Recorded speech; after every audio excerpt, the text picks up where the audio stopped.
The Chicago Bulls lose a tough game to the Houston Rockets. This is a game that was a lot closer than many people expected it to be coming into this game. The Rockets and the Bulls had the most lead changes in the NBA in this game. We're going to break it down and talk about it all and more right after this.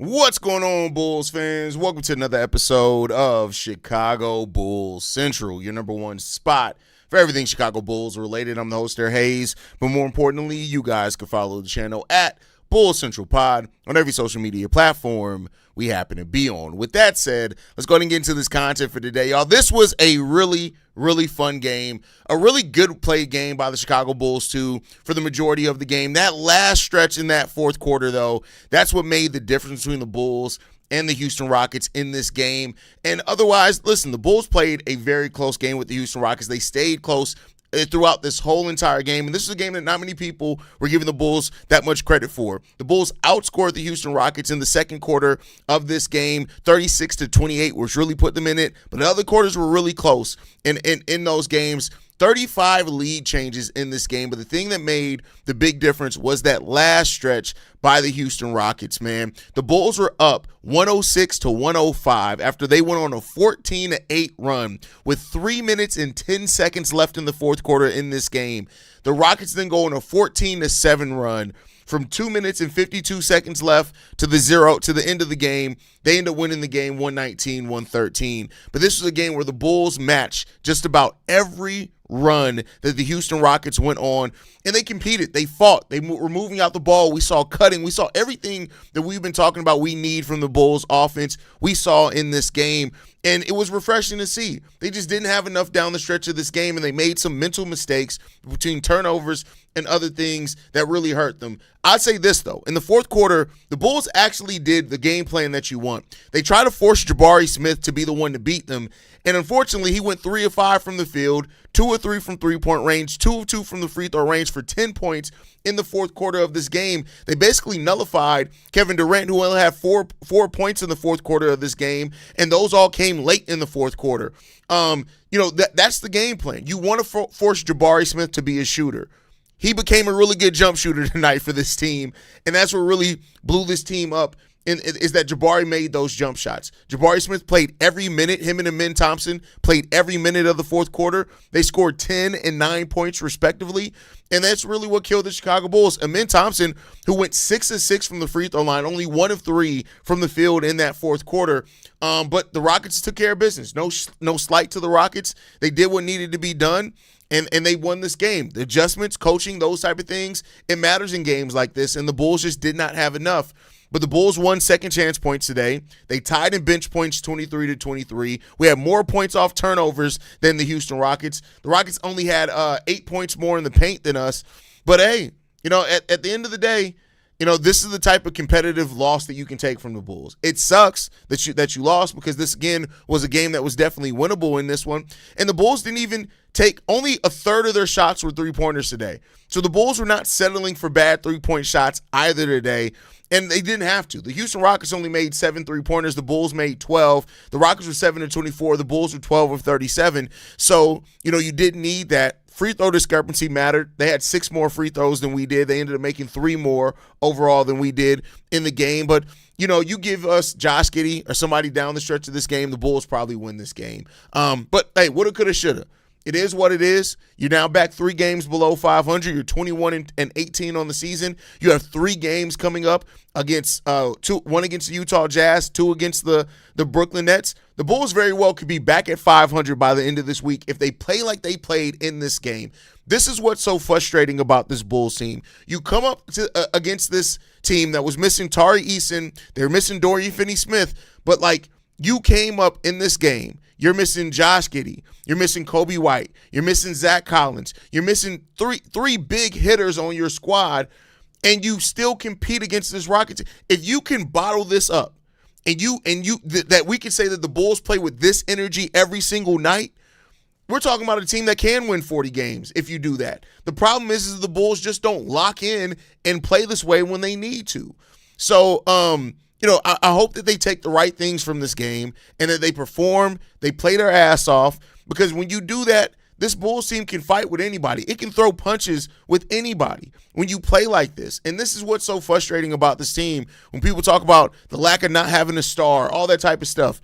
Listen, the Houston Rockets probably have 2 all-stars in this team, and Kevin Durant and Alfred Sengun. And the Bulls, listen, they didn't get out-star powered. No Josh Giddey, no Kobe White. This is what I mean when I say it's very rare that the Chicago Bulls get outworked because of star power. You can say what you will about having a star, and I'm not saying that a team doesn't need one. You ideally want a star on your team, but it just, this is what this team is capable of. They just got to somehow find a way to motivate this team to play like this every single night, and if they do that, good things happen. Tre Jones, career high 34 points today. He was 7 of 8 from the free throw line, 5 of 6 from the three-point line. The most three-pointers he's ever made in his NBA career. He only took 12 shots. 12 shots to get 34 points. He only missed 1 shot. He had 7 assists, 1 steal, 2 rebounds on the night today for Tre Jones. You got to love to see that from Tre Jones. Modest Buzelis is your second highest scorer with 19. He's 7 of 14 from the field in this game. 6 rebounds, 2 assists in this game as well. He did have 2 turnovers. It is what it is there. And then you got 14 from Jalen Smith. Hey, I tell you what, right? I get it. We heard that teams are calling, and there are a lot of teams that are interested in Jalen Smith. I tell you what, with how Jalen's played this season, do not let Jalen Smith go. Do not let, in all honesty, Jalen Smith should be your starting 4. Modest should be your starting 3. That's what should be on this team. Jalen Smith should be your starting 4. Modest Buzelis should be your starting 3. Bring Isaac Okoro, Ayo Dosunmu, bring those guys off the bench. That's what probably needs to happen here. But Jalen Smith, 14 points, 9 rebounds, 1 assist in this game. You had Nikola Vucevic with 14 points, 7 assists. 7 rebounds, 5 assists in this game. He had 2 blocks and a steal. No turnovers from Vooch. But down the stretch of this game, this is where you see where you need Zach Collins in there, right? Because in the fourth quarter, Vooch is a defensive liability. I got to give Vooch credit. For the majority of this game, Vooch played perfectly fine. He was a perfectly fine starting center, but no points. No, he was 0 for 5 in the fourth quarter of this game. He had no points, only 2 rebounds and 1 assist. Zach Collins at least is going to provide some defense in that moment. I just think at this point, Nikola Vucevic is the center version of Keith Bogans for this team. He may start. Maybe you start him because he's the veteran. You start him out of respect. You start him for whatever else. But he doesn't need to finish games. When the Bulls are fully healthy, unless Vooch is cooking and Vooch has it going, Vooch does not need to be a finisher for this team. He can be your starter. He doesn't need to be your finisher. I still am holding on to my hope that after the trade deadline, Zach Collins and Jalen Smith are your starting 4 and your 5. But even if you're going to keep starting Vooch, Vooch doesn't need to be a finisher. He just doesn't. That's not his game. He's not that good anymore to be able to finish for you. Yeah, he's going to hit some solid shots from time to time. But in my personal opinion, Vooch, when Zach Collins is healthy, Vooch doesn't need to finish games. Let Vooch be your starter. Let him get in rhythm. Let him do those type of things. But he doesn't need to be your finisher. He's too much of a defensive liability, and he's not bringing enough offense to counteract the lack of defense that he has. There were some times, last season I'd say, Vooch was the most consistent Bull. And there were times last season where Vooch's offense overcame his defensive limitations at times. I don't think that happens at all anymore. So that's just my personal opinion on it. Not everybody's going to agree with me on that one, but, that's how I feel about Vooch. The Bulls bench today, 11 points from Kevin Huerter. He was 4-10 from the field with 4 rebounds, 2 assists, 2 steals, and a block. Ayo Dosunmu, very pedestrian day from Ayo Dosunmu today. No foul, so he wasn't in foul trouble. 7 points. He was 3-8 from the field. You need better.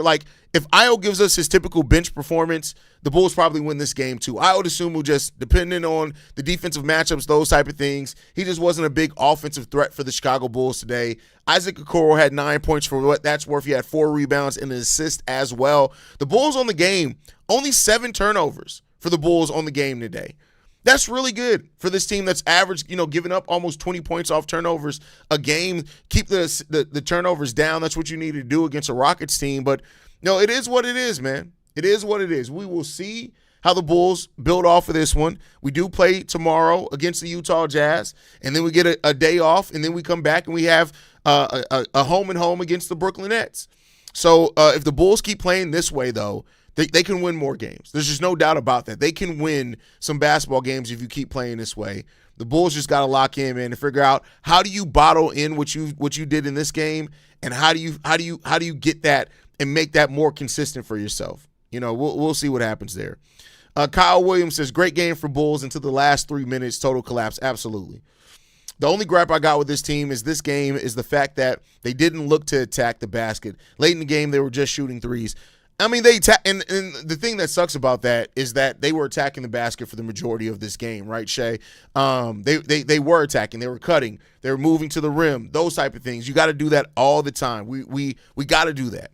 We need three-point shooters and defenders so badly. I mean, yeah, if we're going to be a high-volume three-point shooting team, having better three-point shooters would definitely help with that.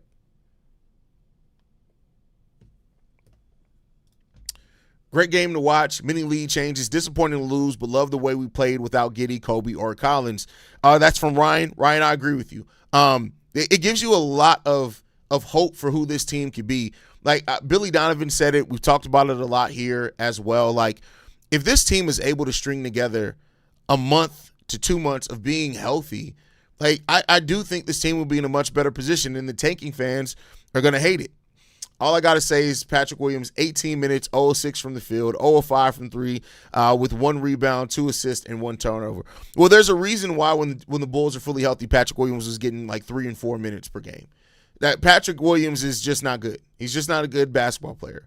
And it sucks that it took the front office till now to realize that, but Patrick Williams just isn't a good basketball player. The Rockets didn't do much special, but they did attack Vooch late in the game. Billy should have took him out. Well, the problem is, Shay, is that there's nobody to replace him with. Like, you don't have any size. So when Zach Collins is healthy, yeah, you have that. You didn't even have a Lachlan Ulbrich today. He's on G League assignment. He wasn't even out there today. So, I understand it to that point, but, you got to have some things.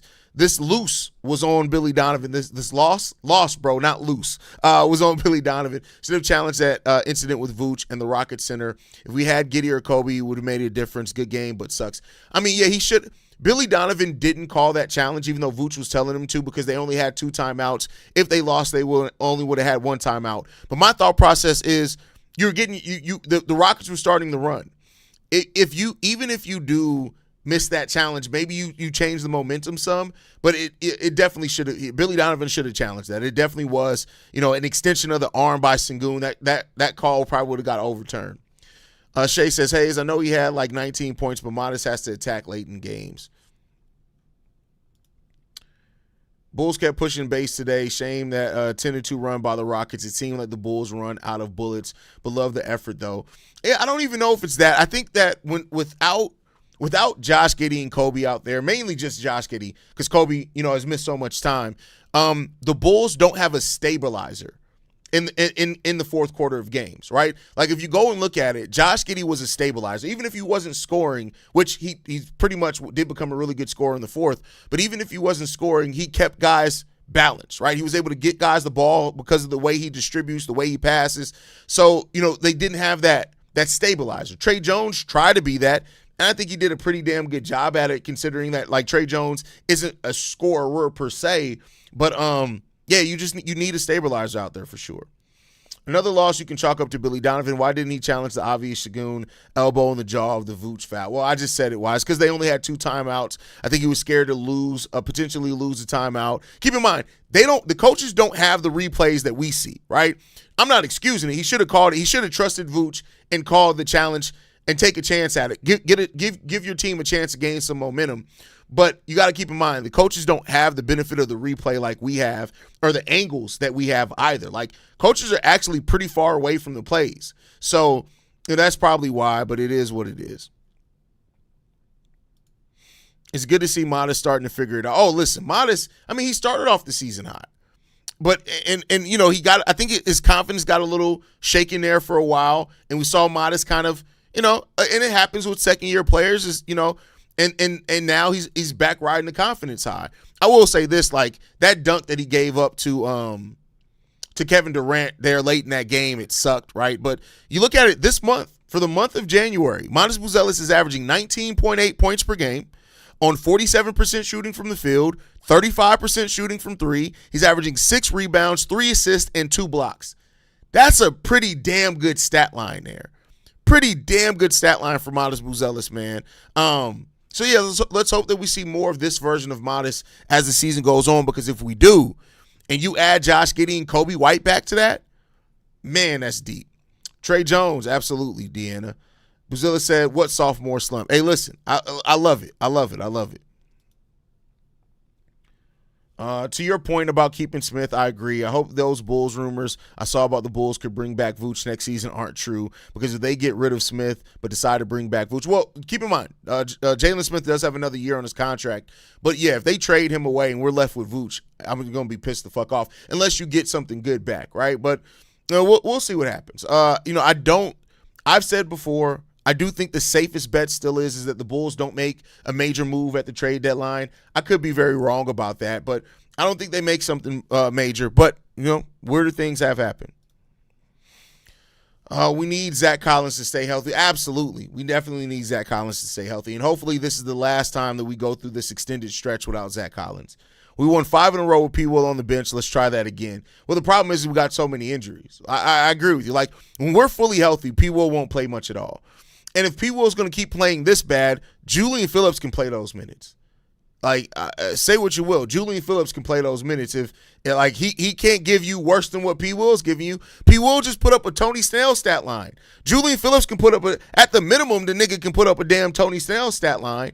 So like, if P. Will keeps playing this bad, bro, like, you just gotta. I get it. He's getting paid $18 million. I understand it. I get it. But at the end of the day, you gotta cut your losses and I don't mean cut your losses in the sense that they're actually gonna cut him from the team, but like, you just gotta leave him on the back end of the bench. Like, there are gonna be some matchups where P. Will's defense, you're gonna want him out there because he offers some legit size depending on the position he's guarding. But to me, it's just at this point, P. Will's a negative, a net negative on the court. Melvin says, even if we keep Collins or Smith next season, hope we get 2 to 3 more size depth either through the draft or free agency defensively wise, just in case Collins gets hurt next season. There's no team that's going to carry that many bigs. I can tell you that right now. You're not going to get 2 to 3 more bigs, bro. Like, that's just not going to happen. Maybe one, and maybe at the high end too, or maybe you just call up Lachlan Olbrich. But, I think if the Bulls need to acquire a big this offseason, whether that's in the draft, whether that's trading for one, whether that's signing one as a free agent, the Bulls definitely need to acquire a center in this offseason for sure. Late to the party tonight, hate losing the game on allowing offensive boards. And it wasn't even the offensive boards. I tell you, and I don't know how much of the game you watched, it wasn't even the offensive boards tonight. I can't even give that for the offensive boards. It was mainly just us making mental mistakes. It was a lot of us making mental mistakes in this game. It wasn't just the offense. Matter of fact, the Houston Rockets only had 3 offensive boards in the fourth quarter of this game. And so I'm not going to say it was that. I guess they still had 7 second chance points. So I guess you can say that. I'm not saying that it didn't play a part, but I don't think it was the second chance points that was the biggest. It was the turnovers from the Bulls, only having 7 turnovers on the game, but having as many as what they did. They had 2 of those in the fourth quarter of the game. You got to get those. Settling for bad shots for the Bulls. They started settling for threes again in the fourth quarter where they had been attacking the rim all game, those type of things. Patrick Dumpster Juice Williams is one of those players you don't worry about being better if he's on another team. I mean, listen, if we end up sending P. Will off and he becomes a better player on a better team, it just is what it is. At this point, like you said, you don't sit there and worry about it. You don't feel like it's some huge loss. You just move the hell on. Move the hell on. Hey, is it me or does it feel like Tre Jones, with how small he is, seems like he's the only one attacking late end of games and actually trying to get to the free throw line? I mean, yeah, that's his game. The fact that he made as many three-pointers that he did today, that's not Tre Jones' game. Tre Jones is not somebody who's going to take a volume of threes. But, yeah, Tre Jones has that. He's going to attack. He's definitely going to attack the rim. Is there any time frame for Giddey, or is he still having an issue with his hamstring? So the last thing that we heard, which came out yesterday, was that the medical staff isn't happy with where Josh Giddey is in his rehab. So based on the original timeline that they gave us, he should have been reevaluated tomorrow. It seems like. Now, we'll still wait because he could still be reevaluated. But it seems like they don't feel like he's ready to be reevaluated. So I wouldn't be surprised if Josh Giddey's out another week, bro. Would not be surprised with that at all. The Wizards or Toronto would take P. Will for free. No, they wouldn't, because they aren't making stupid deals. Like, say what you will about the Wizards. They're not making stupid deals. And Toronto, they're trying to trade for a star. They're not going to take P. Will. I believe one of the assistant coaches said to not challenge it. That's stupid then. That's stupid. But like I said, the coaches, they don't have the same angles that we have watching at home on TV. They just don't have the same perspective that we have on that. But he absolutely should have called that challenge regardless. Monas is a good role player, like best fourth player.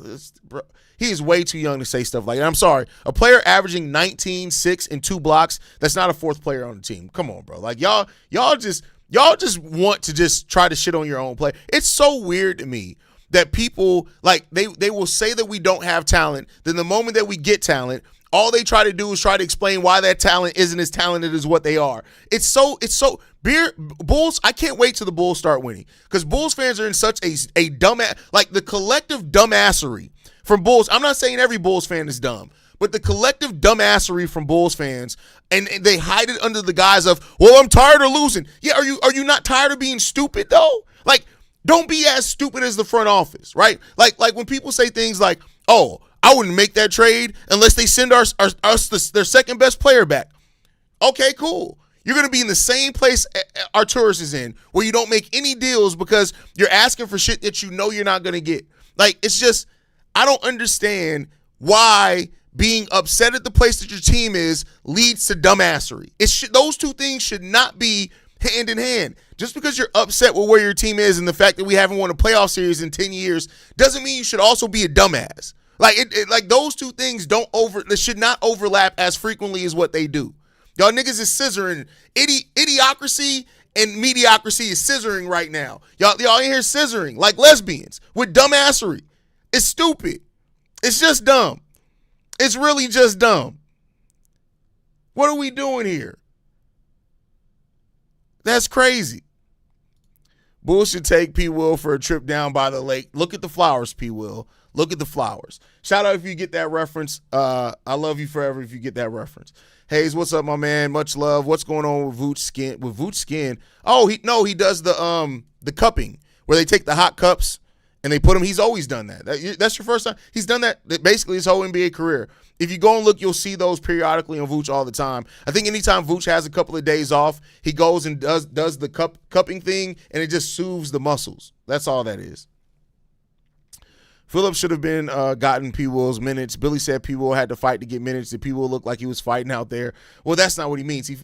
Fighting to get minutes means competing, like in practice and stuff. But I still agree with you. Julian Phillips should be getting those minutes at this point for sure. We know who P. Will is. Let's see what Julian could do. Yeah, 3 was a bit much for me to say. I forgot Noah Essengate too. I would get a good starting defensive center. Have Jalen Smith and Collins off the bench. I like the combo of those two together. Listen, that's a double big lineup that works. Like Jalen Smith and Zach Collins is such a good double big line. They play off each other really, really well for sure. Good analysis. Smith shooting dumb threes and Vooch just throwing up float. Listen, Vooch, man. Vooch is just, at this point, Nikola Vucevic needs to just go sit his ass down in a retirement home. It's okay, Vooch. You can go sit down, bro. You can go sit down. I've been following you since 2020. I love your show and how your platform has grown. Appreciate that, bro. I don't think I've been around since 2020, though. I think I started in 2021. Yeah, I think I started the COVID season. If I could be mistaken on that. What was the first year that we had Lonzo? That was the year that I started doing the podcast. I think it was 2021-22 season. If I'm not mistaken, 21, 22, 23. Yeah. I started the 2021-22 season, but I appreciate you've been around that long, bro. I would take Miles Bridges over P. Well, duh. I mean, what? You said that like that was a hot take. Like, Jeremy,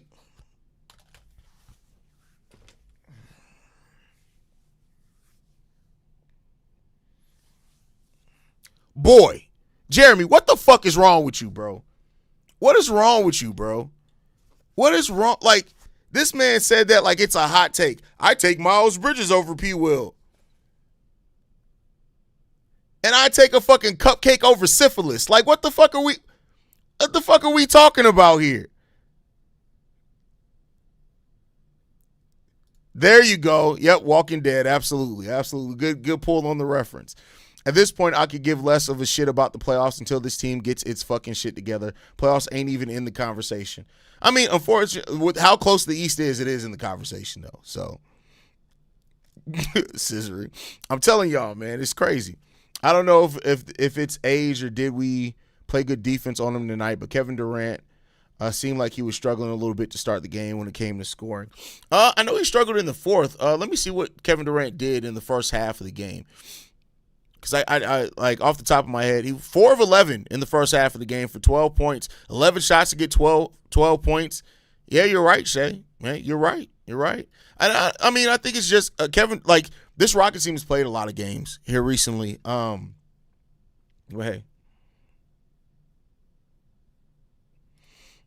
Speaking of P. Will, I wouldn't get Dalen Terry an extension this offseason. I would prefer a 3-and-D guy to take his place, and I like Isaac Okoro in his position better.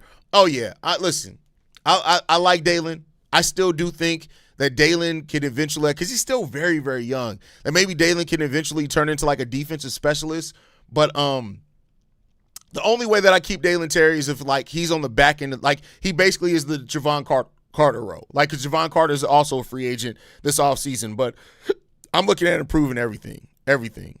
He can't with Jeremy sometimes. Man, listen, Jeremy be killing me, bro. He literally be killing me.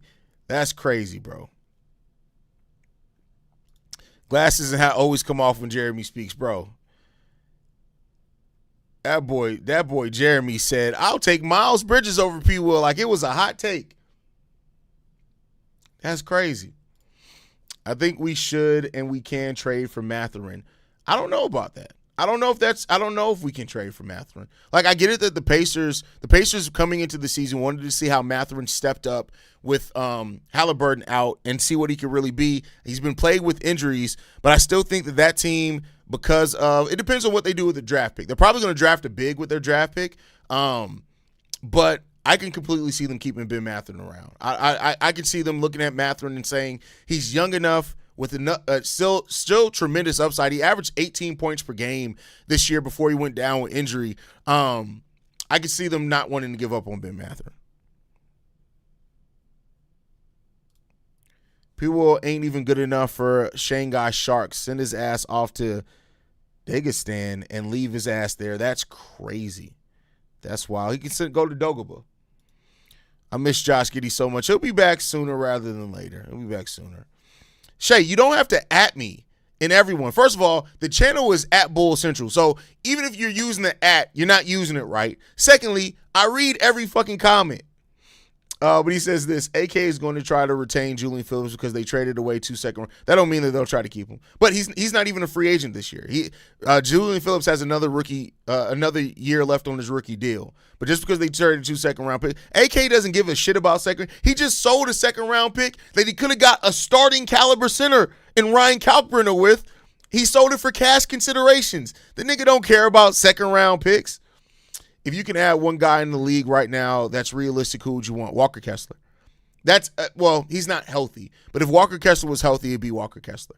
I think that if you get that truly defensive big in here that protects the rim, that's a smart pick and roll offensive player and defensive player as far as in pick and roll defense. That I think that it really does change a lot for this team. So I would say a player like Walker Kessler, or if we're talking about, well, you say realistic. I was about to name some people that aren't realistic because I love Jalen Duren on this team, but they ain't letting Jalen Duren go nowhere.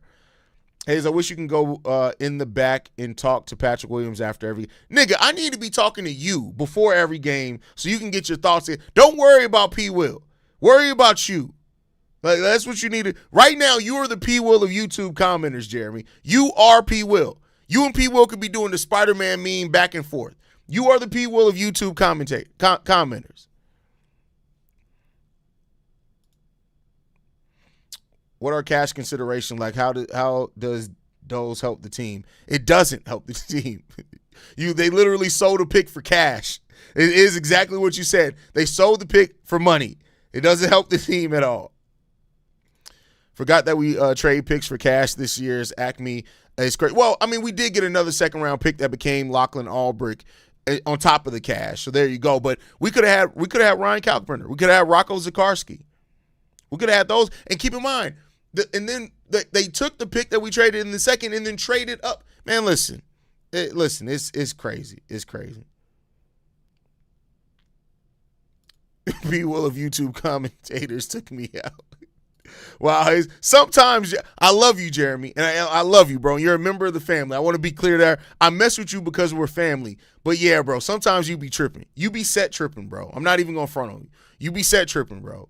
It be some crazy shit that you say from time to time, bro. I love you, but you're crazy, man. You're crazy. You're crazy. I think this is my favorite Hayes post game. P. Will of commentators is wild. Also, Rocco. Yeah, you could have had Rocco Zikarsky, man. Hopefully Sunday we will be eating some fried ram with cheese. Get it? That's.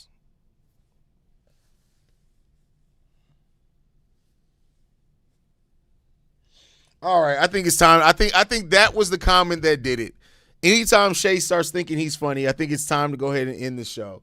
I appreciate you guys for coming through and kicking it with me on the post-game show, man. Make sure you guys are following us at Bull Central Pod. You can send us any feedback, questions, comments, concerns, bullcentralpod@gmail.com. Lastly, if you want to leave a text message and our voicemail for the mailbag, the number to do so, 773-270-2799. We're the number one spot for everything Chicago Bulls related, but that is thanks to you, lovely and beautiful people. And like I like to end every episode on, go Bulls. Love you guys. See red if you can, y'all.